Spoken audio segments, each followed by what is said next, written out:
As show business fanatics, the unfortunate early deaths of our favorite celebrities remain engraved in our hearts, just like the case of Stevie Ray Vaughan. So how did the tragic tragedy unfold?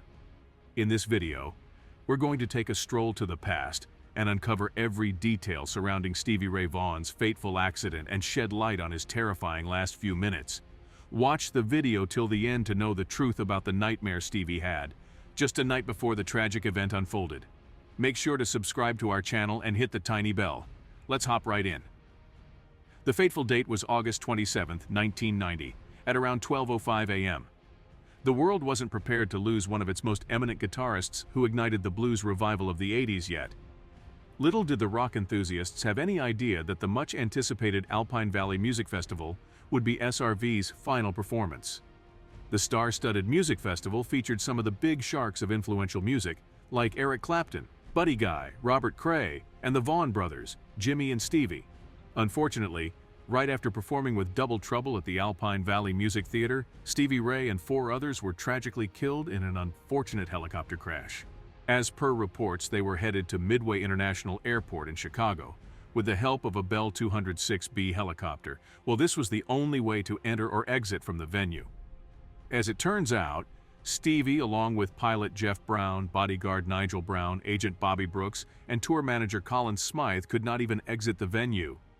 East Troy, Wisconsin was the blind spot where a supposedly underqualified pilot crashed into a nearby ski hill, which was less visible due to a thick fog layer during the night. The pilot failed to achieve the desirable altitude to dodge the obstacle. It demanded an immediate investigation. On the papers, the case was concluded as a pilot's error following countless lawsuits filed by the Vaughan family. The Omniflight Helicopter Company was sued with a wrongful death lawsuit, which was settled out of court. The last few living hours of Stevie Ray were indeed unusual to say the least. Well, you can take it from the conversations he had with his fellow performers that night. After delivering an electrifying blues performance on the stage, Double Trouble, Stevie's band, raced the audience's hearts after their rendition of Sweet Home Chicago. When the performance ended, Eric Clapton, Buddy Guy, Robert Cray, and the Vaughan brothers immediately planned for future expeditions together. Eric and Stevie even made a pact to perform at London's Royal Albert Hall as a tribute to Jimi Hendrix. Soon, Stevie's agent Bobby Brooks approached the boys and warned them about the worsening weather conditions. You will be surprised to know that the 5 people who died in the crash were not even supposed to be on the helicopter in the first place. The chopper was about to take off with Stevie, along with his brother Jimmy and Jimmy's wife Connie. Soon it was informed that out of the 4 reserved seats for the passengers, 3 were already occupied by the agent, the bodyguard, and the tour guide. Compromising on the situation, Jimmy and his wife decided to stay back at the Alpine Valley and let Stevie run to the airport first. In total, 4 helicopters were supposed to take off together from the same spot. As per reports, the one fled by Jeff Brown took off at a comparatively lower height than the rest.